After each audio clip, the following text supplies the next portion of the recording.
ये first story मेरे को मेरे दिल्ली से एक मेरे सब्सक्राइबर हैं, अभी कुछ ही दिन पहले उन्होंने मेरे को ये स्टोरी भेजी थी, ज़्यादा दिन नहीं हुए हैं, मेरे ख्याल से हफ्ते 2 हफ्ते की बात है। उन्होंने स्टोरी मेरे को भेजी थी और उन्होंने अपना ज़्यादा कुछ पर्सनल डिटेल्स तो बताने को मना किया था, तो मैं बहुत ज़्यादा उनका नाम वाम तो नहीं बता पाऊँगा, लेकिन वेस्ट दिल्ली में उनका घर हुआ करता था और ये ना 2000 के आसपास की बात है। तो अब तो उसकी एज भी काफ़ी हो चुकी है इस लड़के की, लेकिन 2000 में जिस घर में वो रहा करते थे, उस घर में कोठी थी, मतलब अच्छा परिवार था, 2 भाई थे, उनके मम्मी पापा थे, सारे रहा करते थे घर के अंदर। तो सब कुछ अच्छा चल रहा था उनकी लाइफ में। उसके पापा किसी ज़माने में फैक्ट्री में जॉब करते थे, लेकिन फिर उनका कुछ ऐसा इतना अच्छा काम चला उनका कि एक पॉइंट के बाद उनकी अपनी खुद की भी 2-3 फैक्ट्रीज हो गई थी, सब कुछ उनका बढ़िया चल रहा था।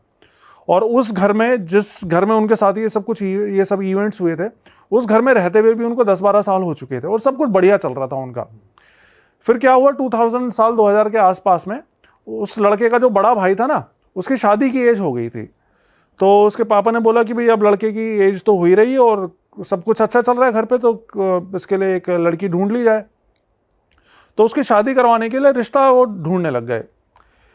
इन्हीं दिनों फिर उसके पापा ने अपनी फैमिली में ये शेयर किया, ये बताया कि जिन दिनों मैं फैक्ट्री में जॉब करता था ना, तो मेरा एक दोस्त था और वो बहुत अच्छा दोस्त था मेरा, और उसकी भी एक बेटी है जो कि शादी की उम्र की हो रखी है, और मैंने उसकी बेटी को देखा हुआ, बहुत सुंदर लड़की है, और फैमिली का, उसके परिवार का तो हमें पता ही है, बहुत अच्छा परिवार है। तो क्यों ना एक बार वहाँ चलते हैं उनसे मिलने, तुम लोग भी देख लो, अगर सब कुछ ठीक ठाक रहा तो फिर वहीं रिश्ता कर देंगे। तो उसके घर वाले तैयार हो गए, ठीक है पापा कह रहे हैं तो एक बार चलते हैं हम। तो उसी संडे को ये सारे उनके घर जाने को तैयार हो गए, उस जो इनके फ्रेंड का घर था। तो वहाँ पे गए तो लड़की को देखा, तो लड़की देखते ही पसंद आ गई इन तीनों को, मतलब मम्मी पापा और ये लड़का, 2 जो भी भाई थे, सबको लड़की पसंद आ गई, सुंदर थी लड़की। और फैमिली को तो ऑलरेडी जानते ही थे इसके पापा, तो फैमिली की तरफ से भी ऐसी कोई दिक्कत नहीं थी, लड़की को भी लड़का पसंद आ गया। अब सब कुछ पसंद आ गया इनको, रिश्ता इनका फाइनल हो गया कि भाई ठीक है रिश्ता करते हैं। और 1 महीने बाद की इनकी शादी की डेट रख दी गई कि भाई 1 महीने बाद शादी करते हैं। लेकिन यहाँ पे एक नोट करने वाली बात यह है कि जब ये लोग देखने गए थे ना उनको, लड़की वालों को, लड़की को देखने उनके घर पे गए थे, तब तक उनको ये तो पता था कि कोई देखने आ रहा है उनको, लेकिन तब तक ये नहीं पता था कि इनका बैकग्राउंड क्या है, कितने पैसे वाले हैं, कैसे क्या है, ये नहीं पता था। ये बाद में पता चला था उनको जब इन्होंने रिश्ता फाइनल कर लिया था। तो ठीक है, लड़के दोनों ने एक दूसरे को पसंद कर लिया और 1 महीने बाद की शादी की डेट रख ली गई। अब होता क्या है, ये पंजाबी फैमिली थी जिनके साथ में यह हुआ था, पंजाबी हिंदू फैमिली। तो इनके यहाँ पे ये था, नॉर्मली होता ही है कि कोई भी शुभ ऐसा कोई काम होने वाला होता है शादी ब्याह का, तो गांव में पितरों का कोई मंदिर होता था इनका, तो वहाँ पे जाके पूजा करनी होती है इनको। तो उन्होंने बताया कि इनके भी पंजाब में कोई जगह का नाम नहीं बताया, वहाँ पे इनके गांव में इनके पितर का कोई मंदिर था, तो वहाँ पे जाके प्रसाद चढ़ाना, कढ़ाई वढ़ाई करते हैं, हर फैमिली में हर उसमें अलग अलग हिसाब होता है। तो इनका भी था कि वहाँ पे पूजा करके आनी है और उनको कुछ चढ़ा के आना है। तो शादी से करीब 15 दिन पहले का इनका बना प्रोग्राम कि भाई गाँव चलते हैं और वहाँ पे प्रसाद चढ़ा के आते हैं। तो ये तीनों ही जाने वाले थे, ये इसकी मम्मी, इसके पापा और वो लड़का जिसकी शादी होने वाले थे। लेकिन बाई चांस की बात है कि जिस दिन इनको जाना था उसे 1 दिन पहले ही इनकी खुद की फैक्ट्री, तो उसमें कोई काफ़ी अच्छा खासा इनका ऑर्डर आ गया था, तो उसके पापा नहीं जा सके वहाँ पे पंजाब में इनके गाँव में। तो ये तीनों माँ बेटे चले गए अपना कार से वहाँ पे। तो उन्होंने जाके अपना पूजा वूजा की तैयारी करी, लेकिन अगले दिन जिस दिन पूजा होने वाली थी उस दिन सारी तैयार हो चुकी थी, तो इसके पापा भी काम वाम खत्म करके वहाँ पे पहुँच गए पूजा के टाइम पे। अब वो पहुँच तो गए, लेकिन ये लड़का बताता है कि जब पापा वहाँ पे पहुँचे ना, तो हम ये देख रहे थे कि पापा का चेहरा उतरा सा हुआ है, बड़ा मायूस से हो रखे हैं वो, जबकि इतनी खुशी का माहौल था, मतलब रिश्तेदार वगैरह सब आ रखे थे, सब खुश थे कि लड़के की शादी होने वाली है, और फैमिली का पहला बच्चा था वो, इनका पहला लड़का था जिसकी शादी होने वाली थी। तो नेचुरल सी बात है, बड़ी धूमधाम से करते हैं ऐसे। तो इन्होंने फिर, लेकिन उस टाइम पे ज़्यादा कुछ नहीं पूछा, इन्होंने पूजा वूजा करी। पूजा होने के बाद में फिर उन्होंने पापा से पूछा कि क्या हुआ पापा, कोई परेशानी है क्या, कुछ बात हुई, आप ऐसे मतलब मायूस क्यों लग रहे हैं। तो उसके पापा ने बताया कि यार वो जो मेरा दोस्त है जिसकी बेटी से शादी होने वाली है, उसकी कल रात डेथ हो गई। अच्छा। तो ये सुन के सबको एकदम से शौक लगा कि अरे ये कैसे हो गया, मतलब इतने अच्छे मौके पे एकदम से इस तरह की न्यूज़ आने तो बहुत बड़ा अपशकुन माना जाता है, और गांव में तो बहुत मानते हैं इन सब चीज़ों को। तो रिश्तेदार वगैरह तो उन सब ने ये बात सुनी तो सब ने बोला कि नहीं नहीं, ये तो बहुत बड़ा अपशकुन हो गया है और अब उस घर में आपको रिश्ता नहीं करना चाहिए, मतलब उस लड़की से आपको रिश्ता तोड़ देना चाहिए। लेकिन कुछ लोग होते हैं जो कि थोड़ा सा उसूलों वाले होते हैं, आप बोल सकते हो। उसने बोला कि नहीं, वो तो मेरा दोस्त का परिवार है, उसके बच्चे हैं, उनके घर में तो ऑलरेडी इतना मुसीबतों का पहाड़ टूट चुका है, उसके पिता की डेथ हो गई, और ऐसे में अगर हम भी उससे रिश्ता तोड़ लेंगे तो ये तो अच्छी बात नहीं है। तो मतलब इन्होंने तो अच्छे के लिए सोचा था, तो इन्होंने रिश्ता नहीं तोड़ा। हालांकि इस बात पे इनके कई सारे रिश्तेदार थे जो कि नाराज भी हो गए थे कि तुम ऐसा अपशकुन होने के बाद भी उनसे रिश्ता नहीं तोड़ रहे हो, तुम्हें बिल्कुल नहीं करना चाहिए रिश्ता। लेकिन वो अड़े रहे कि नहीं, रिश्ता शादी होगी तो वहीं होगी, और वो माने नहीं। फिर करीब 2 हफ्ते बाद शादी की डेट थी, अपना धूमधाम से शादी हुई इनकी लड़के की, और शादी के बाद वो लड़की इनके घर पे आ गई, जो इसकी भाभी थी, जो इसके पापा के दोस्त की लड़की थी। अब क्या हुआ, शादी के बाद 2-3 महीने तक तो सब कुछ ठीक रहा। मतलब वो घर जिसमें ये पिछले 10-12 सालों से रह रहे थे, जिसमें खूब इनकी बरकत हुई थी, उस घर में खूब खुशी से रह रहे थे, कोई उसमें पैरानॉर्मल चीज़ें कुछ भी नहीं थी। शादी के 2 महीने बाद से ही ना इनको उस घर में एक अलग ही वाइब आने लग गई। जैसे होता क्या है ना, मतलब जिस घर में हम रहते आ रहे हैं शुरू से, वहां पे जरा सा भी कुछ भी चेंज होता है ना वाइब में, तो हमें फील हो जाता है वो। तो ये बताता है कि हमें वहां पे डर लगने लग गया था 2 महीने बाद से, जैसे कि कुछ बहुत गलत हो रहा है, कुछ गड़बड़ होने वाला है। अपने ही घर में डर रहे, अपने घर में उनको डर लगने लग गया। लेकिन ये समझ में नहीं आ रहा था कि ये सब हो क्यों रहा है, क्या ऐसा क्या हो रहा है, मतलब ऐसा अभी तो शादी हुई है, सब कुछ ठीक ठाक चल रहा है, ऐसा क्यों हो रहा है, ये समझ में नहीं आ रहा था। और जो लड़की के फादर की डेथ हुई वो नेचुरली हुई, वो भी पता लगेगा आगे। अच्छा, वो भी आगे पता लगेगा। तो अब इनको ये तो पता चल रहा था भी कुछ ना कुछ गड़बड़ चल रही है, नेगेटिविटी आ रही है घर में, लेकिन अभी तक भी इतना ज़्यादा ध्यान नहीं दे रहा था कि क्यों हो रहा है, कौन क्या कर रहा है, ये सब चीज़ें अभी क्लियर नहीं हुई थी। लेकिन फिर क्या हुआ, एक दिन सुबह सुबह इसके पापा, सबसे जल्दी इसके पापा ही उठते थे, सुबह मॉर्निंग वॉक वगैरह के लिए जाते होंगे। तो सुबह सुबह इसके पापा उठे तो बाहर गेट खोला ना उन्होंने कोठी का, गेट से निकले तो देखा कि इनके जस्ट गेट के सामने एक बकरे का कटा हुआ सर रखा हुआ है। हाँ, और उसके साथ में एक धागा रखा हुआ है, काले रंग का धागा लंबा सा। अब इसके पापा ने एकदम से ये देखा कि अरे ये कहाँ से ऐसी चीज़ आ गई, तो कोई भी नेचुरली से सकपका जाएगा एक बार के लिए। तो उसने भी जल्दी से घर के सब लोगों को उठाया, इन्होंने देखा कि ये उन्होंने देखा यार ये क्या क्या चीज़, मतलब ये हरकत किसने कर दी है। तो इन्होंने सोचा कि हो सकता है किसी शायद आस पड़ोस के किसी ने शरारत करी हो हमें परेशान करने के लिए। तो इसके पापा ने एक पन्नी ली, उसके अंदर वो सारी चीज़ें डाली, और थोड़ा सा दूर जहाँ पे कूड़े का ढेर होता होगा, मतलब आसपास का कूड़ा जहाँ इकट्ठा होता था, वहाँ जाके उसको फेंक दिया। उसके बाद घर आ गए। उसके बाद वो दिन तो इनका नॉर्मल गुजर गया। लेकिन फिर क्या हुआ, उसी रात से ही ये जब भी सोते हैं ना तो इनको किसी औरत के रोने की आवाज़ आती है अपने घर के अंदर से। मतलब ये पता होता था कि घर के अंदर से, काफ़ी बड़ा घर था इनका, कोठी थी अच्छी खासी, तो ये पता था कि घर के अंदर से रोने की आवाज़ आ रही है, लेकिन कौन से कमरे से आ रही है, कहाँ से आ रही है, ये पता नहीं चलता था। और सभी को एक साथ आती थी या एक एक करके आई सब? नहीं, अब ऐसा ये तो नहीं बताया उसने कि भाई एक एक करके आई, लेकिन रात में आवाज़ सबको सुनती थी, आवाज़ सुनती सबको थी। इनको पता चलता था कि इनके घर में कोई औरत रो रही है। और ये जो हस्बैंड वाइफ जो नई वो आई थी, उसका बिहेवियर नॉर्मल था बिल्कुल? अभी तक बिल्कुल नॉर्मल था, मतलब अच्छी फैमिली टाइप में रह रहे थे वो, पति पत्नी का आपस में सही था, बिल्कुल सही था, उनमें कोई प्रॉब्लम नहीं आई थी। तो रात में ये सब चीज़ें होने लग गई। तो 3-4 दिन तक तो इन्होंने इग्नोर किया कि भाई शायद हो सकता है बाहर से आ रही है आवाज़ें। लेकिन जब 3-4 दिन तक हर रात में इनके घर में रोने की आवाज़ें आती रही, तो इसके पापा का एक कोई फ्रेंड हुआ करता जो कि अच्छा खासा तांत्रिक, बताते हैं काफ़ी अच्छा तांत्रिक था, वो बड़ा तांत्रिक था। तो फिर एक दिन इसके पापा ने उस फ्रेंड को बताया कि भाई हमारे घर में पिछले कुछ दिनों से ऐसा ऐसा हो रहा है, और जिस दिन हमारे घर के गेट के पे वो सर रखा मिला था, उस दिन के बाद से ये सब चीज़ें हो रही हैं। तो उसने बोला कि अच्छा चलो ऐसा करता है, मैं आता हूँ तुम्हारे घर पे और एक बार मैं देखता हूँ कि भाई क्या परेशानी है तुम्हारे घर पे। उससे पहले इन्होंने अपनी वो नहीं देखी घर के बाहर की सराउंडिंग्स की, कहीं बाहर से आ रही हो या क्या आवाज़ है? हाँ, वो तो नॉर्मल चीज़, वो तो उन्होंने हर तरीके से पता लगाने की कोशिश की कि भाई घर के अंदर से आ रही है तो कहाँ से आ रही है, घर के बाहर से तो नहीं आ रही, लेकिन घर के बाहर से नहीं आती थी, वो घर के अंदर से ही आती थी। और घर के अंदर से भी ऐसा लगता था जैसे चारों तरफ से आ रही है, कोई एक पर्टिकुलर उसका ये नहीं था कि भाई इस कोने से कोई आ रही है या उस कोने से आ रही है, ऐसा नहीं था। पूरा घर से ही वो रोने की आवाज आती सुनाई देती थी। तो वो इसके पापा के दोस्त आए, वो तांत्रिक, जो कि काफी बड़े तांत्रिक थे, तो उन्होंने आके अपनी क्रिया वगैरह करी। तो उन्होंने फिर इनको बताया कि तुम्हारे घर पे ना एक पिशाच को छोड़ा गया है, और इस पिशाच को सिर्फ तुम्हारी, मतलब ये जो लड़का था, इसकी मम्मी को मारने के लिए छोड़ा गया है। तो इसके पापा ने पूछा कि भाई मतलब मेरी वाइफ को मारने के लिए छोड़ा गया है, लेकिन ऐसा क्यों? हमने तो कभी किसी का कोई बुरा नहीं किया, और ना मेरी किसी से कोई दुश्मनी है, हमारा तो किसी से कोई लेना देना ही नहीं है, और रिश्तेदारी में भी हमारे सब अच्छे लोग हैं, तो हमारे साथ कोई ऐसा क्यों करेगा?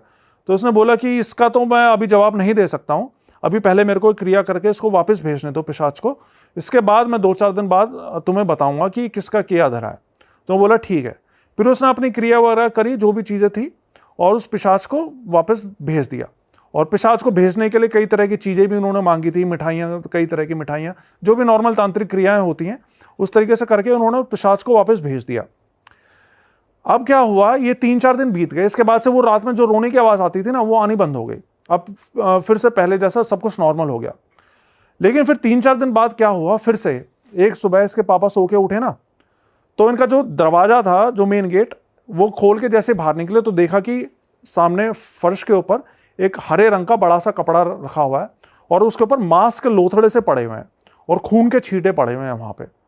तो वो देखते ही ये फिर से समझ गए कि भाई ये तो फिर से किसी ने कोई गड़बड़ कर दी है। लेकिन पिछली बार जो ये तांत्रिक दोस्त आए थे ना इनके, उन्होंने इनको ये बोला था कि भाई तुम्हारे घर पे अगर इस तरह की कोई भी चीज दोबारा से हो ना, तो इन चीजों को छूना मत तुम, ये छूना ठीक नहीं रहता। तो उसने ना छुआ नहीं, बल्कि पीछे वाले गेट से निकल के अपनी कार लेकर अपने उस दोस्त के पास पहुंचे, और उसको जल्दी से लेकर आ गए अपने घर पे। तो वो इनका वही तांत्रिक दोस्त वापस से आया इनके घर पे, देखा कि भाई वो सब चीज़ें वहाँ पे रखी हुई हैं, तो उसने अपने जो भी क्रिया वगैरह थी, मंत्र वंत्र थे, वो पढ़ने शुरू कर दिए।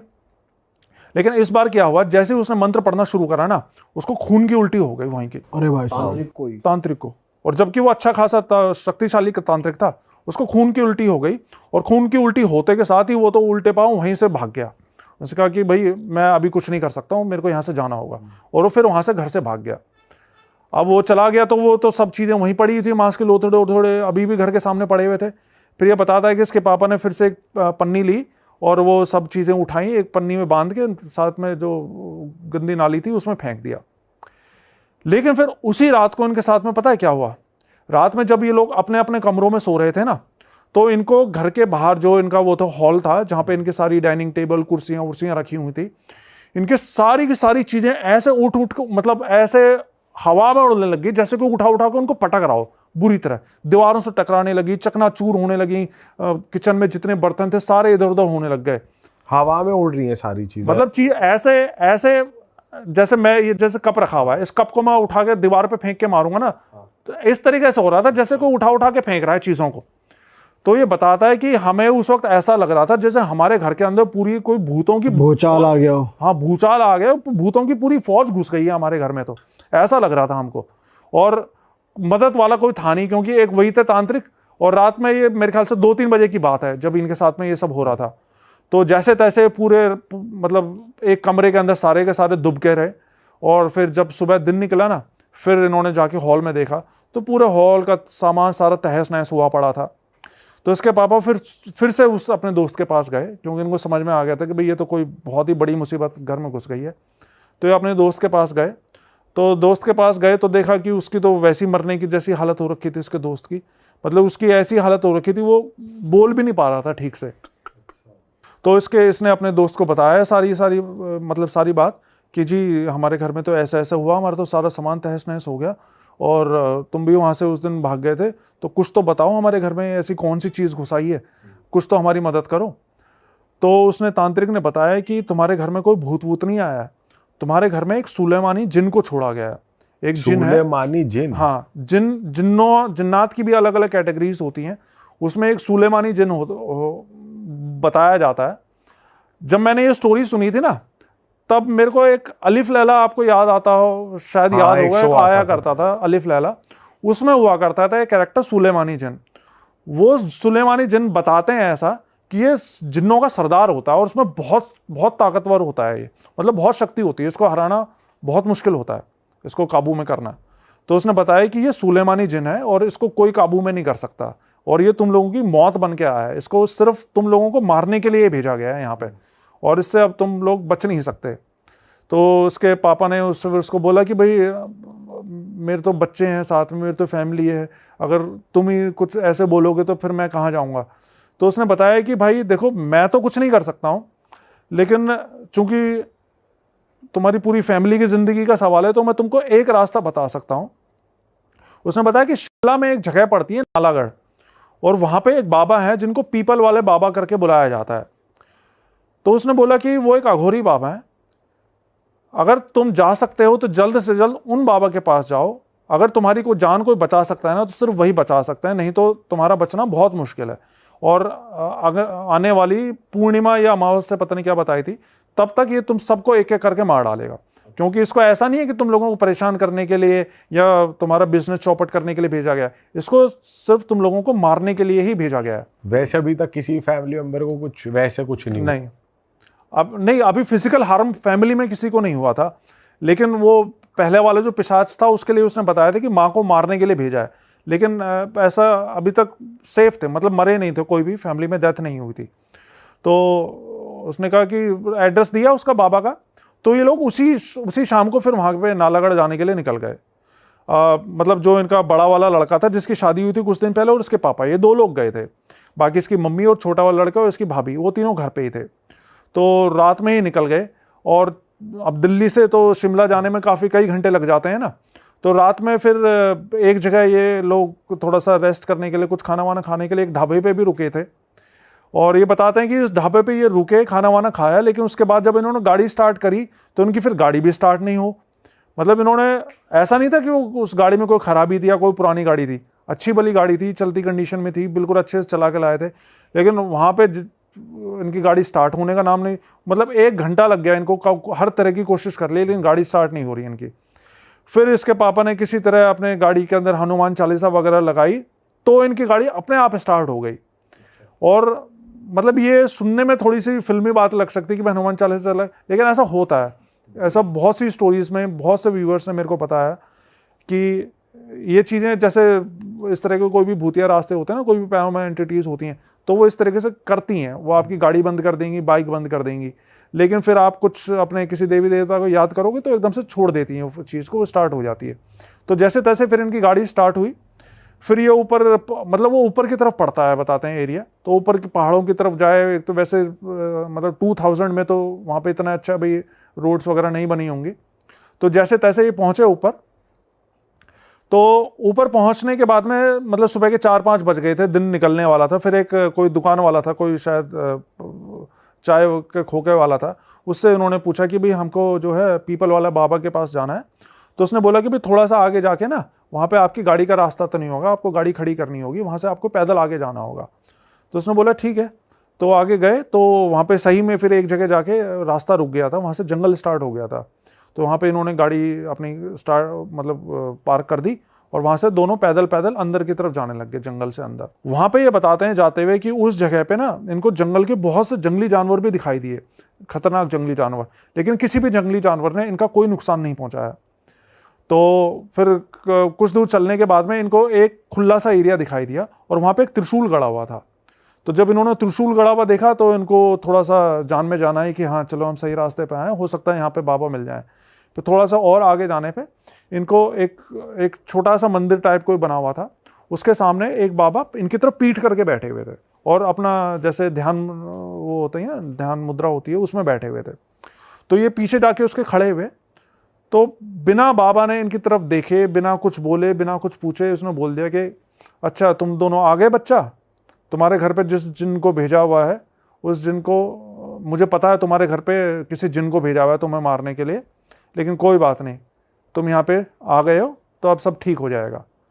तो ये लड़का ये बताते हैं कि भाई जब इन्होंने बाबा के मुंह से ये बात सुनी ना कि भाई तुम्हारे घर पे जिन को भेजा गया हो और तुम ये सब चीज़ें दिल्ली से आए हो इतनी दूर से, तो इनको इतनी हैरानी हुई, क्योंकि इन्होंने तो बाबा ने बात करना तो दूर, बाबा ने पीछे पलट के इनका चेहरा तक नहीं देखा था, लेकिन फिर भी बिना देखे बाबा ने इनको खुद से ही बता दिया उन्होंने। खुद से बता दिया। मतलब होती हैं सिद्धियाँ होती हैं बाबाओं के पास में, तो बाबा ने खुद से इनको बता दिया। फिर बाबा उठे, फिर बाबा ने इनसे बात की। बाबा ने बताया कि तुम लोग बहुत दूर से आए हो, थक भी गए होगे, तुम एक काम करो, तुम लोग 2-3 घंटे आराम कर लो, सो लो। तो वहीं खुले एरिया में कुछ चारपाइयाँ डली हुई थी, तो वहाँ पे ये लोग दोनों बाप बेटे वहाँ पे सो गए 2-3 घंटे के लिए। बाबा ने बोला था तुम सो आराम कर लो, तब तक मैं कुछ तैयारियाँ कर लेता हूँ। तो वहीं पर ही पास में कुछ हवन कुंड वगैरह बना था, तो बाबा वहाँ पे हवन कुंड में तैयारी करने लग गए। फिर करीब 3 घंटे बाद इनकी आँख खुली, तो इन्होंने देखा कि बाबा उस हवन कुंड के आगे बैठ के ना कोई किसी तरह की कोई क्रिया कर रहे हैं, और क्रिया करते हुए ऊपर आसमान की तरफ देखते हुए बातें कर रहे हैं उससे। मतलब बातें जैसे हम नॉर्मली अभी बातें कर रहे हैं ना, इस तरीके से बातें कर रहे हैं। लेकिन वो जिस लैंग्वेज में बात कर रहे थे ना, वो लैंग्वेज कोई ऐसी थी जो कि समझ में नहीं आ रही थी। वो कह रहे थे हमें नहीं पता चल रहा था बाबा क्या बोल रहे हैं, किस लैंग्वेज में बात कर रहे हैं, लेकिन वो किसी से बात कर रहे थे आसमान में देखते हुए। फिर बाबा ने उसको बताया, इनको बताया, अपने पास बिठाया, इनको बताया कि मुझे पता है तुम्हारे घर में किसी बहुत ही शक्तिशाली जिन को भेजा गया है, और मैं चाहूँ तो उसको अभी के अभी बांध के यहाँ पे बुला सकता हूँ, उसको यहाँ पे पेड़ पे बांध सकता हूँ अभी के अभी। लेकिन उसको पकड़ने से, उस जिन को पकड़ने से तुम्हारी समस्या का समाधान नहीं होगा, क्योंकि इससे पहले तुम्हारे घर में पिशाच को भेजा गया था, अब जिन को भेजा गया है। अगर इस जिन को मैं पकड़ भी लूँगा तो हो सकता है 10 दिन बाद कोई नई चीज़ भेज दी जाए। तो ये तुम्हारी समस्या का इलाज नहीं है, तुम्हारे घर का पक्का इलाज करने के लिए मुझे तुम्हारे घर पर ही जाना होगा। तो उसके लिए तुम एक काम करो, तुमको मैं कुछ चीज़ देता हूँ, ये चीज़ें अभी फ़िलहाल अपने साथ लेकर जाओ, और मैं तुमको तुम्हारे घर पर ही मिलूँगा। तो उन्होंने बोला ठीक है बाबा, आप बताइए क्या क्या करना है हमें। तो बाबा ने इनको धागे दिए, काले धागे, 2 काले धागे दिए। बोला कि अभी जाते हुए ना दोनों एक एक अपनी जेब में रख लेना, और कुछ थोड़ी सी राख दी उसको, जिसको भभूत बोलते हैं हवन की, कि ये साथ में अपनी गाड़ी में रख लेना, इससे तुम्हारी गाड़ी बंद नहीं होगी रास्ते में। तो उन्होंने बोला ठीक है। लेकिन जाते हुए उसके पापा ने फिर से पूछा बाबा से कि बाबा हमारी तो किसी से कोई दुश्मनी नहीं है, ना हमने किसी का कुछ बुरा किया, किसी का कुछ बिगाड़ा, तो हमारी जान के पीछे कोई क्यों पड़ा हुआ है।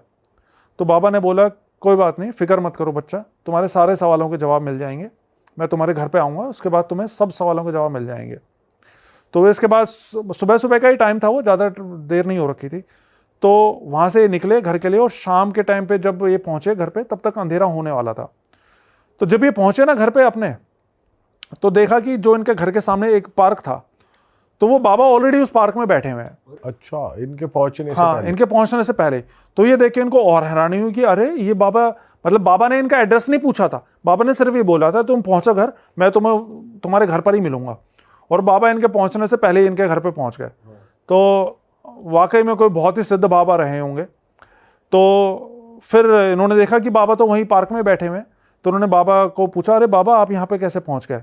बाबा ने बोला कोई बात नहीं बेटा, मैं तुम्हारे लिए ही आया हूँ, चलो अब तुम लोग घर के अंदर जाओ, लेकिन अंदर जाने से पहले ये धागा और ये भभूत मेरे को वापस कर दो। तो बाबा ने इनसे ले ली वो चीज़, और बाबा ने बोला तुम अंदर चलो, मैं आता हूँ 5 मिनट बाद। फिर ये सारे दोनों अंदर गए। तो अंदर जाके ये बताता है कि सिर्फ पापा ने देखा कि भाई मेरा छोटा बेटा और जो है बहू और वाइफ बिल्कुल ठीक हैं, क्योंकि डर तो रहता ही है कि भाई कहीं हमारे पीछे से उनके साथ में कुछ ऐसा ना हो गया। तो उसने देखा कि भाई तीनों बिल्कुल ठीक हैं, सही सलामत है, तो थोड़ा सा उनको और जान आई उनकी। फिर 5-10 मिनट बाद वो बाबा आए इनके घर पे। बाबा ने उनसे बोला कि एक काम करो, सबके सब मेरे सामने आके खड़े हो, तुम्हारे जितने भी परिवार के लोग हैं। तो सबके सब इनके सामने आके खड़े हो गए। फिर बाबा ने इनकी बहू से पूछा कि वो सामान कहाँ है जो तेरी माँ ने तेरे को दिया था। अच्छा, हाँ ऐसे ही डायरेक्ट कि वो सामान लेकर आ जो तेरी माँ ने तेरे को दिया है। तो उसने इसकी बहू एकदम से सकपक आ गई कि नहीं मेरी माँ ने कौन सा सामान दिया है, मेरी माँ ने तो कोई सामान नहीं दिया, मेरी माँ से तो मुझे मिले ही इतने दिन हो गए। तो बाबा ने बोला अच्छा ऐसी बात है, ठीक है, तो जो भी ये चीज़ कर रहा है ना इस घर के ऊपर, वो अभी 5 मिनट के अंदर यहाँ पे या तो पागल हो जाएगा या मर जाएगा। बाबा ने ये गुस्से से बोला उसको। तो बाबा की बात सुन के वो ऑर्डर गई, वो बोली कि नहीं बाबा, नहीं ऐसी बात नहीं है, मुझे अभी अभी याद आया कि कल रात को मेरी माँ आई थी मेरे से मिलने के लिए और वो कुछ सामान देकर गई है मेरे को। तो बाबा ने बोला अच्छा जा लेकर आ वो सामान, क्या है सामान लेकर आ। तो वो अंदर गई अपने कमरे में, अलमारी से एक पोटली निकाल के लेकर आई, हरे रंग की पोटली। तो बाबा को वो पोटली दी, तो बाबा ने वो खोली पोटली, तो उसके अंदर से 7 लौंग और कुछ सिंदूर और इस तरह की चीज़ें कुछ निकाली।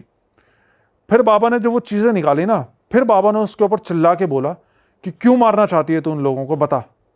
तो तब तक तो इन लोगों को यकीन ही नहीं हो रहा था कि भाई हमारी बहू ऐसा कर रही है। लेकिन फिर इसकी बहू ने अपने मुंह से सारी बात बताई इनको। इसकी बहू ने बताया कि मेरी माँ जो है वो तांत्रिक के चक्कर, इन सब बाबा बाबाओं के चक्कर लगाती है, बहुत सालों से लगाती आ रही है। तो जब ये रिश्ता हमारे पास में आया और हमें पता चला कि ये लोग इतने पैसे वाले हैं, तो मेरी माँ के और मेरे मन में लालच आ गया। तो हमने सोचा कि शादी के बाद अगर ये लोग मर जाएं तो इनकी सारी प्रॉपर्टी हमारी हो जाएगी। और ये सोच के मेरी माँ ने इनके ऊपर में ये सब चीज़ें करवाना शुरू कर दिया। और वो सब चीज़ें जो इनके घर में होती थी ना, वो और कोई नहीं, इसकी माँ करती थी इस लड़की के थ्रू, अपनी बेटी के थ्रू। तो यही रखती थी सारा ये सामान? रखती थी और वो भिजवाती थी इसकी, उस लड़की की माँ। तो और फिर इसके पापा की मौत कैसे हुई थी इस लड़की के, उसका भी ये बात भी खुली। बाबा ने फिर पूछा, अब ये बता कि तेरे बाप की मौत कैसे हुई थी, तेरे पिताजी कैसे मरे थे। तो इस लड़की ने बताया कि जब मेरे पिताजी को ये बात पता चली ना कि हम ऐसा ऐसा करना जा रहे हैं, मेरी माँ ऐसा ऐसा करना चाहती है कि भाई शादी के बाद 2-4 महीने में इनको ख़त्म करके इनकी सारी प्रॉपर्टी हथिया लेना, तो मेरे पापा ने इस चीज़ के लिए साफ मना कर दिया था कि नहीं, वो मेरा दोस्त है, मैं ऐसा नहीं होने दूंगा, मैं तुम्हारे बारे में उसको बता दूंगा, मैं रिश्ता ही तोड़ दूंगा। तो उस अपने पिता को रास्ते से हटाने के लिए मैंने और मेरी माँ ने मिलकर हमारे पिता की हत्या कर दी, पिता का ही खून कर दिया। तो अपने बाप को भी इस लड़की ने अपनी माँ के साथ मिलकर मारा था। फिर इसके जो बाबा थे, अब सारी तो इनकी पोल पट्टी खुली चुकी थी। लड़की दौरान जो जैसे जिन वगैरह थे उन्होंने कुछ करा नहीं अब तक, जैसे वो जो जिन छोड़ा गया था। हाँ, हाँ, वो जिन छोड़ा गया था इनके ऊपर। हाँ, तो घर में कोई हरकत नहीं हुई? इतने बाबा थे वहाँ? एक अभी वो कॉल करेगा, जस्ट मैं जो बताने जा रहा था, वो अभी बाबा उसको बुलाएगा जिन को। अच्छा। हाँ, मतलब ऐसा है ना, कुछ चीज़ों कुछ केसेस में अपने आप चीज़ें सामने आ जाती हैं, कुछ केसेस में उनको सम्मन करना पड़ता है। तो फिर बाबा ने इसको, जब ये सारी चीज़ें खुल गई इसके सामने, फिर बाबा ने इनको बोला कि अब तुम्हें पता चल गया है ना कि कि मैं यहाँ पे क्यों आया हूँ। मैं चाहता तो वहीं पर ही उस जिन को बुला देता, लेकिन उससे तुम्हारा घर का समाधान नहीं होता, क्योंकि कल को ये फिर और कोई हरकत करती। तो इस वजह से मुझे यहाँ पर आकर तुम्हारे बीच में इसके मुंह से ही ये उगलवाना था, क्योंकि अगर मैं भी ये चीज़ बात बोलता तो तुम लोगों को हो सकता है यकीन नहीं होता मेरी बात पे, क्योंकि ऐसी बात पे तो बड़ा मुश्किल हो जाता ना यकीन करना। तो फिर बाबा ने बोला कि अब तुम्हें सच्चाई पता लग गई है ना, तो अब मैं इस जिन का इलाज करता हूँ। फिर बाबा ने अपने जो भी क्रिया वगैरह थी, मतलब उन्होंने एक झोला ले रखा था, उसमें से कुछ राख वाख निकाली, उन्होंने मंत्र वंत्र पढ़ के पूरे घर में इधर उधर फूंका। तो जब वो फूंका ना, तो ये बताते हैं कि इनका एक कमरा था, कोई पर्टिकुलर कमरा नहीं था, एक कमरा था, उस कमरे से लंबा सा काला साया निकल, धुएं जैसा। वो सबको दिख रहा है, सबने देखा? हाँ, सब घर के वही हैं, हॉल के अंदर ही। और सामने आके खड़ा हुआ उस बाबा के, और जोर जोर से हंसने लग गया वो साया कि अघोरी तुझे क्या लगता है, तू मुझे हरा देगा? मैं सुलेमानी जिन हूँ, सुलेमान नाम है मेरा, और ये सब कुछ छोड़ छाड़ के यहाँ से चला जा, नहीं तो हो सकता है इस फैमिली से पहले तेरी जान मुझे लेनी पड़ जाए। तो वो बाबा को ही धमकी दे रहा है उल्टा, मतलब डरने के बजाय। तो बाबा ने कई तरह की क्रियाएं वगैरह करी, लेकिन उसको ऐसा लग रहा है जैसे कोई असर ही नहीं हो रहा उस जिन को। वो खड़ा अपना हंस रहा है वहाँ पर जोर जोर से। फिर बाबा ने इनसे बोला कि तुम एक काम करो, तुम सारे घर से बाहर निकलो, मैं कुछ करता हूँ। फिर ये सारे घर से बाहर गए। फिर घर से बाहर जाते हुए भी इनको उसके जिन के हंसने की आवाज़ सुनाई दे रही थी, लेकिन फिर 10-15 मिनट बाद, मतलब जो भी आवाज़ें आ रही थी हंसने वसने की और ये सब चीज़ें, वो सब कुछ शांत हो गई। और फिर दरवाज़ा खुला और वो बाबा बाहर निकल के आए। तो ये बताते हैं जी कि जब हम बाहर खड़े हुए थे तो हमें यही लग रहा था कि कहीं बाबा के साथ ही कुछ गलत ना हो जाए कि इतना ताकतवर जिन है। लेकिन जब दरवाज़ा खोल के बाबा बाहर आए तो थोड़ा सा हमारी भी जान में जान आई कि चलो सब कुछ ठीक हो गया है। फिर बाबा ने इनको बताया कि मैंने उस जिन को पकड़ लिया है, लेकिन मैंने उसको मारा नहीं है, मैंने उसकी जान बख्श दी है इस शर्त के ऊपर कि जिसने उसको भेजा है वो उसी की जान लेगा। तो ये बात सुन के वो लड़की रोने लग गई कि इसको तो मेरी माँ ने भेजा है और ये मेरी माँ की जान ले लेगा। तो वो उसके पैरों में पड़ गई बाबा की, बाबा ऐसा मत करो, मेरी माँ की जान बख्श दो और हम आज के बाद ऐसा कभी भी कुछ नहीं करेंगे। तो बाबा ने बोला ठीक है, मैं तेरी माँ की जान बख्शता हूँ, लेकिन आज के बाद तू इस घर को छोड़ के चली जाए और आज के बाद इन लोगों की तरफ पलट के मत देखियो कभी भी। और अपनी माँ से बोल दियो कि इनका कभी बुरा करने की ना सोचें। तो उसने बोला ठीक है बाबा, अभी तो रात हो रही है, मैं जैसे ही सुबह दिन निकलेगा मैं दिन निकलते ही यहाँ से चली जाऊँगी इनके घर से। तो वैसा ही किया। फिर जब सुबह हुई तो ऑटो पकड़ के इनके घर से चले गए अपने मायके के। उसके बाद ना तो फिर अगले कई दिनों तक कोई कॉल आई, ना वो वापस आई इनके घर पे। लेकिन फिर बाबा जब सुबह जा रहे थे इनके घर से ना, तो बाबा ने बोला कि ठीक है मैं जा रहा हूँ तुम्हारे घर से, लेकिन जाते हुए मैं तुम्हारे घर को एक बार सुरक्षा कवच से वो कर देता हूँ, बांध देता हूँ, जिससे कि अगर दोबारा से कोई भी तांत्रिक प्रयोग या कोई चीज़ भेजी जाती है तुम्हारे घर पे, तो मेरे को वहाँ पे अपने धाम में बैठे बैठे पता चल जाएगा कि भाई तुम्हारे घर पे कुछ चीज़ आई है, और मैं वहीं उसको बांध के बुला लूँगा। तो इसके बाद ये चले गए, बाबा अपने वहाँ चले गए, और वो उनकी बहू भी अपने मायके चली गई। उसके बाद ना कोई कांटेक्ट हुआ, नहीं हुआ। लेकिन फिर क्या हुआ, करीब 1 महीने बाद इनको पता चला कि इसकी माँ की डेथ हो गई है, उसकी बहू की माँ की डेथ हो गई है। तो जब इनको ये पता चला कि बहू की माँ की डेथ हो गई है, तो ये दोबारा से उस बाबा के पास गए। कोई कांटेक्ट नंबर, फ़ोन नंबर वगैरह तो था नहीं जिससे बात कर सकते। तो दोबारा नाला कर गए और बाबा को बताया कि बाबा उसकी माँ की मौत हो गई है, और आपने तो बोला था कि भाई उसके आप जान बख्श दोगे। तो बाबा ने बताया कि मैं उसकी जान बख्शना चाहता था, लेकिन वो औरत अपनी हरकतों से बाज ही नहीं आ रही थी।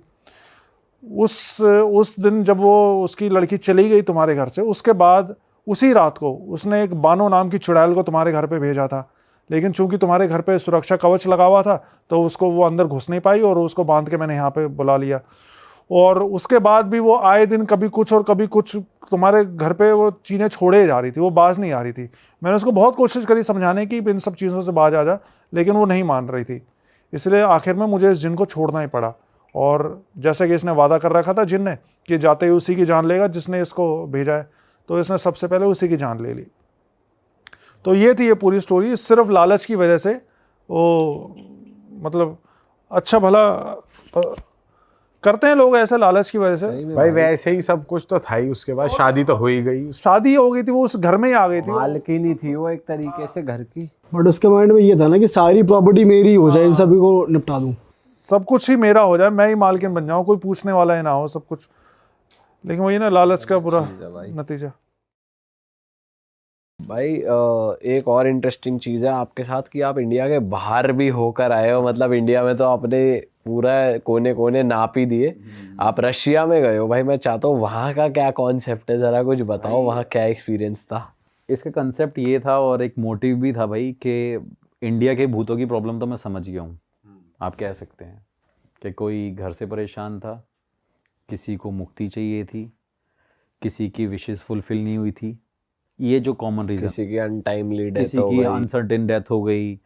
तो ये आज तक के सारे रीजंस मुझे जो मोस्टली मिले हैं। तो मेरा भाई शुरू से ये था, जब मैंने इस पैरानॉर्मल इन्वेस्टिगेशन को प्रोफेशनली स्टार्ट कर दिया, तो मेरे को ये था कि यार इंडिया को रिप्रेजेंट करना है, क्योंकि बाहर की कंट्री के लोगों की ना एक अलग वैल्यू होती है, गवर्नमेंट उन्हें बहुत सपोर्ट करती है, एक तो सपोर्ट नहीं है यहाँ पे। तो मैं रशिया गया भाई, मेरे को ये था कि वहाँ के भूत क्या चाहते हैं, भाई रशियन भूत क्या चाहते होंगे। तो भाई वहाँ इन्वेस्टिगेट करने गए 6,000 रुपए। और गए भी रशिया। 6,000 भाई ये तो 6,000 तो नहीं, वहाँ तो हमारे 6 लाख लग गए थे इस इन्वेस्टिगेशन को करने में, आप कह लो। तो भाई वहाँ पे मैं गया, मेरे को शुरू से था कि यार बाहर के घोस्ट क्या चाहते हैं यार, ये क्या सोचते होंगे, इनके जो मतलब सोचने का, एग्जिस्ट करने का रीज़न क्या होता होगा। यहाँ की एग्जिस्टेंस तो पता चल गई इंडिया वालों की, इनके भूतों का पता है मुझे, ये इनको यही चाहिए, लेकिन बाहर के भूत क्या चाहते हैं। तो भाई मैं वहाँ पे गया था, एक मतलब करी तो मैंने वहाँ 3-4 लोकेशन है रशिया में। वहाँ पे भाई मैं गया था, एक 5 लाख ग्रेवयार्ड्स हैं रशिया में। ये जगह है त्वेर के पास, मतलब मॉस्को और सेंट पीटर्सबर्ग के बीच में एक जगह पड़ती है त्वेर, और वहाँ पे सबसे ज़्यादा बियर मिलते हैं बताते हैं। तो उस जगह पे भाई बताते हैं कि रात को कोई उस रोड को भी क्रॉस नहीं करता। अगर आप उस रोड पे जाओगे तो आपको 5 लाख ग्रेवयार्ड बहुत बड़ी चीज़ होती है, बहुत बहुत बड़ा रास्ता है वो।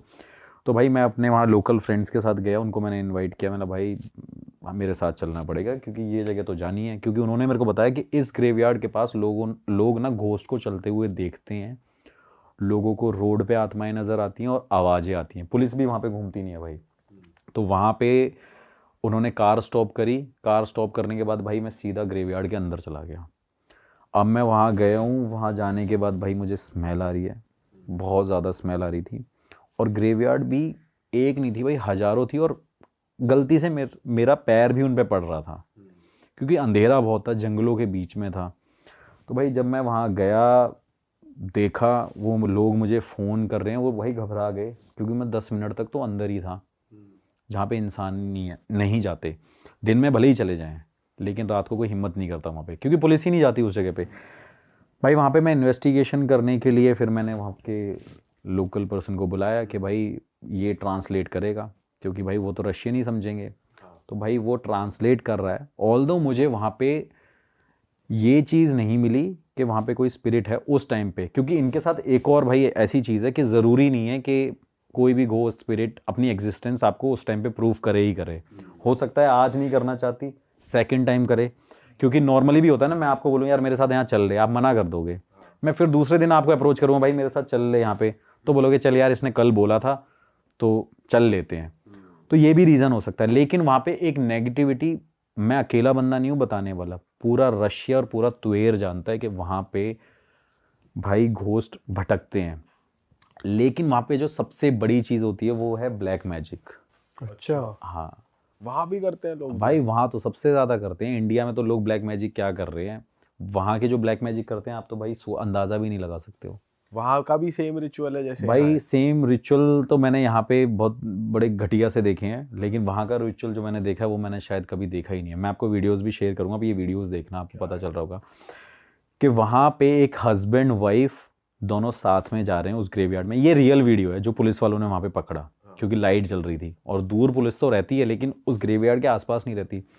वहाँ पे 2 रशियंस, एक हस्बैंड वाइफ उस ग्रेवयार्ड में जा रहे हैं। एक के हाथ में नाइफ है, एक बंदे ने अपने पूरे सर के बाल हटा रखे हैं, कपड़ा सर पे बांध रखा है, और वो उस नाइफ से अपने हस्बैंड को मतलब लाइक मारेगी। वो नाइफ और चाकू उसमें घुसेड़ देगी, और वो कहते हैं कि जब वो उसकी बलि ले लेगी अपने हस्बैंड की, तब वो जो चाहती है तब उसकी इच्छा वैसे पूरी होगी। अच्छा, ये उनका एक पैटर्न है, आप कह सकते हो। और हस्बैंड जा भी रहा है? हस्बैंड जा रहा है भाई, अब वीडियो देखना, उसमें हस्बैंड मतलब पूरा तैयार है। वहाँ पे उन्होंने भेड़िए भी, गोट पकड़ रखी है, और 1-2 जानवर लेके जाते हैं। अगर आप देखोगे, मैं आपको वीडियोस दिखा रहा हूँ, आप देखना, इसमें चाकू अलग अलग हैं, चाकू के ऊपर घोस्ट की पिक्चर बनी हुई है। मतलब बहुत डिफरेंट है, बहुत अलग ही एक, जैसे हर जगह कल्चर अलग होता है तो उनका ब्लैक मैजिक करने का भी पैटर्न बहुत डिफरेंट है। और वहाँ पे बताते हैं कि मोस्टली लोग ब्लैक मैजिक करने आते हैं, और सबसे ज़्यादा ग्रेवयार्ड के ऊपर रख के बंदे अपने आप को मारते हैं, खुद को।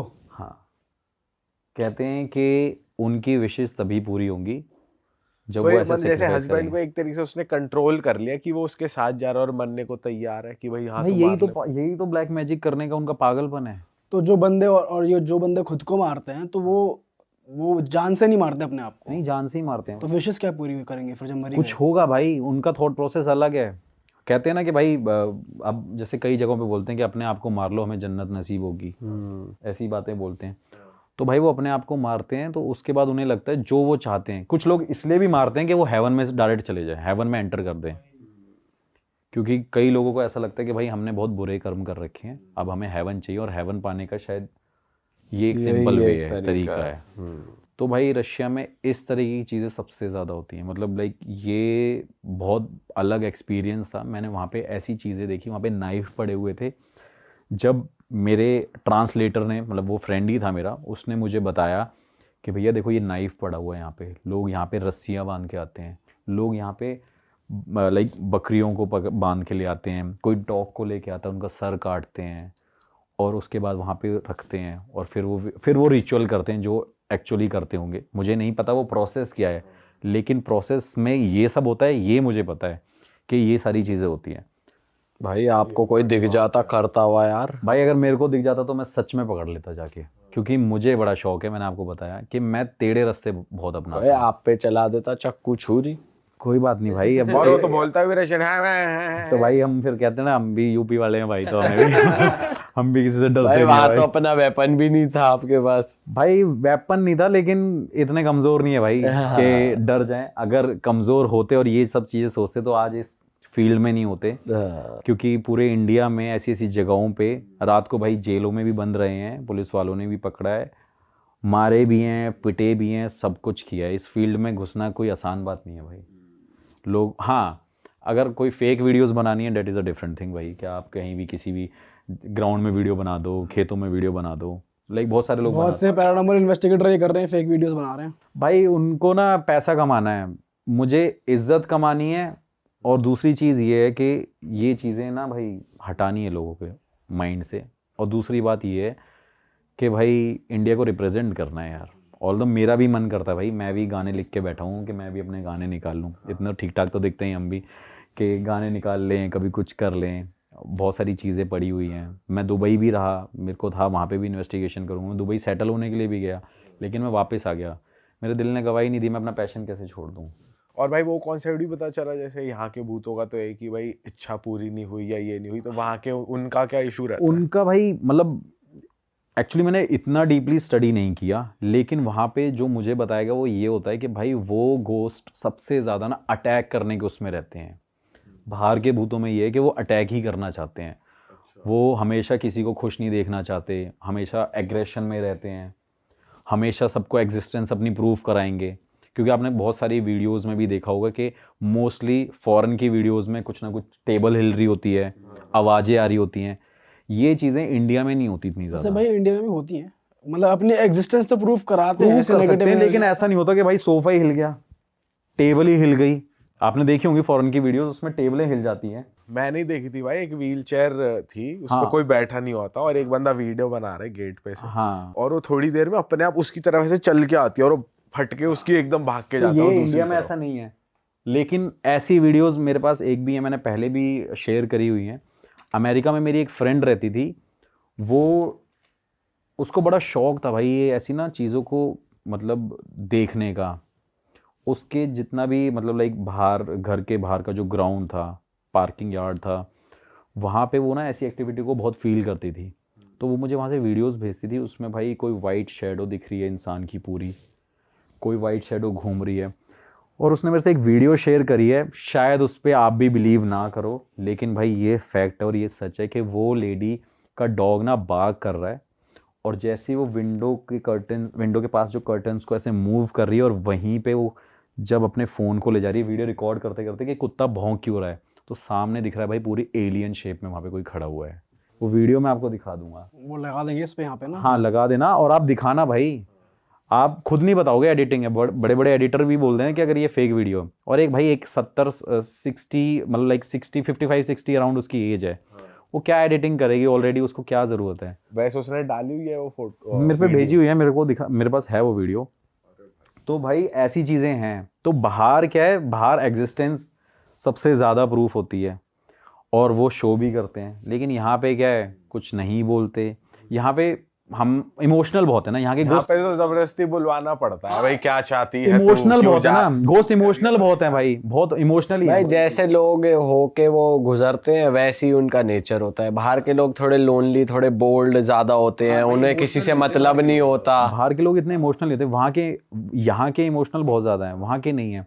तो बहुत मतलब टू द पॉइंट चीज़ें करते हैं, समझ रहे हो। आंसर देना है तो देना है भाई, देना भी कैसे कि टेबल ही हिला देनी है। ऐसी चीज़ें होती हैं। तो बाहर का कंसेप्ट भाई ये था मेरा जानने का, अभी भी स्टिल गोइंग प्रोसेस है, अभी भी मैं लर्न भी कर रहा हूँ। तो अभी कहाँ जाने की प्लानिंग है? भाई मैं अभी मेरा मतलब लाइक मैं कनाडा जाऊँगा।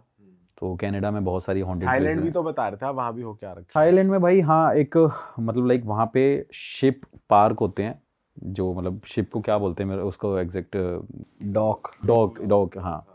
तो वहाँ पे मैंने देखा था कि बहुत सारे लोकल लोग थे, वो बताते थे कि यहाँ पे कपल्स उस समुंदर में कूद जाते थे, सुसाइड कर लेते थे। तो बताते हैं कि उस समुंदर के पास, उस डॉग के पास लोगों को कुछ ना कुछ दिखाई देता है और चिल्लाने की आवाज़ आती है, और लोग वहाँ पे भटकते तक नहीं हैं। लेकिन वहाँ पे मैंने ऐसे साइन मुझे मिले थे, उनके एग्जिस्टेंस के मिले थे, बट वहाँ पे हम इंग्लिश में ही क्वेश्चन कर रहे थे, क्योंकि इंग्लिश वहाँ पे थोड़ा सा मतलब बोल लेता है बंदा। लेकिन रशिया में प्रॉब्लम थी, लैंग्वेज बैरियर था। लेकिन थाईलैंड में मुझे आंसर मिले थे। अब मैं वही कह रहा हूँ, वो एक छोटी सी जगह थी। आप सोचो एक समुंदर है, साथ में वो एक डॉग सा बना हुआ है, साथ में शिप खड़े हुए हैं, लेकिन वहाँ रात में कोई जाने की हिम्मत नहीं करता। लोगों को मतलब लोगों को ये लगता है कि वहाँ पे सिर्फ आत्माएं भटक रही हैं और सबसे ज़्यादा सुसाइडल केस है वहाँ के। और हमेशा भाई जेन्युइन लोकेशन पे गया हूँ, कोई ऐसी जगह नहीं है, हमेशा बताता हूँ। बहुत सारे सेलिब्रिटीज़ भी मेरी वीडियोस देखते हैं, बहुत सारे क्रिकेटर भी मेरी वीडियोस देखते हैं, अप्रिशिएट करते हैं, तो मैं उन लोगों के लिए भी काम कर रहा हूँ भाई। ऐसा नहीं है कि मैं कोई चलता फिरता बंदा बोल रहा है कि अरे भैया वीडियो बना दो, नहीं। बहुत सारे क्रिकेटर हैं, बहुत सारे सेलिब्रिटीज़ हैं। एक साउथ के सेलिब्रिटी है, नाम नहीं बताऊंगा, उन्होंने भी मुझे हैदराबाद बुलाया हुआ था, उनके घर पे भी मैंने इन्वेस्टिगेशन करी है। 4 दिन मैं उनके यहाँ पे रुक के आया था। अच्छा। हाँ, और वहाँ पे मोस्टली सारे सेलिब्रिटीज़ का घर है। उन्होंने 4 दिन, उनके मैनेजर ने मुझे बुलाया था, उन्होंने मेरे को बहुत अच्छा पे भी किया था इस चीज़ का। ही वॉन्ट कि मैं उनके घर में 4-5 दिन रुक के दिखाऊं। तो भाई मैं और मेरा एक फ्रेंड वहाँ पे 5 दिन स्टे करके आया। ऑल्दो मैंने इन्वेस्टिगेशन भी करी, लेकिन वो घर वीडियोज़ नहीं खाली बनाई। था, सिर्फ आप दो पूरा लोग थे? खाली था, बहुत बड़ा मेंशन था वो। क्या दिक्कत थी वहाँ? भाई वहाँ पे उस सेलिब्रिटीज़ के रिलेटिव और उनकी जो वाइफ रुकती है, बताते हैं कि उनके रात को घर में आवाज़ें आती हैं और विंडोज़ खुली हुई दिखती हैं नेक्स्ट डे। और ये भी दिखता है कि जब जब वो रात को डिनर बना रहे होते हैं, एक ये चीज़ बहुत है, क्योंकि डिनर बनाते टाइम बता रहे थे कि मतलब उन्होंने मुझे बताया, मैंने देखा भी, वहाँ एक किचन है, किचन के सामने एक विंडो है, तो वो बताते हैं कि सामने हमें कोई ना कोई हमेशा खड़ा दिखता है। उनके किचन के बिल्कुल जस्ट जो सामने विंडो है, और वहाँ पे कोई ना कोई खड़ा दिखता है। तो भाई मैं 5 दिन वहाँ पे रुक के आया था। घर पूरा लैविश है, सब कुछ अरे भाई बढ़िया। लेविश, लग्जूरियस, कुछ भी कह लो, कोई ऐसी इंडियन चीज़ भी नहीं है उस घर में। और उन्होंने मुझे बुलाया, वो भी किसी अपने अमेरिकन फ्रेंड के थ्रू मुझे कांटेक्ट किया, फिर उनके मैनेजर ने मुझे कांटेक्ट किया, मैं 5 दिन वहाँ पे रुक के आया। और इससे ज़्यादा बड़ी बात नहीं बोलूँगा कि इंडिया में कोई ऐसा सिंगल पर्सन नहीं है जो सेलिब्रिटी को ना जानता हो, बच्चे से बच्चा और बुढ़े से बुढ़ा। पर वो आपने सॉल्व करा क्या सीन? हाँ भाई, वहाँ पे भाई मैं रुका, 5 दिन रुका वहाँ पे, अपने तरीके से जो खुद को चीज़ें आती हैं करनी वो करी, और देखा मुझे कुछ लगा नहीं। तो मुझे लगा कि शायद उनका एक धोखा भी हो सकता है, और जो था वो हटा भी दिया था। तो आपने वो कुछ ट्रीटमेंट था। किया, मतलब वहाँ पे हवन वगैरह मतलब कुछ? नेगेटिविटी तो ऑब्वियसली फील हो रही थी, लेकिन मुझे कुछ दिखा नहीं, क्योंकि मैं इतना स्पिरिचुअली स्ट्रांग हूँ, तो मुझे ज़रूरी नहीं है दिखे। हाँ। अब सीधी सी बात है ना भाई, एक जैसे डॉग है और एक कैट है, तो भाई डॉग अगर कैट को डराएगा तो कैट भागेगी, लेकिन वहीं भाई एक सामने एलिफेंट हो गया, टाइगर हो गया, उसके पास डॉग जाएगा तो वो कैसे डरेगा।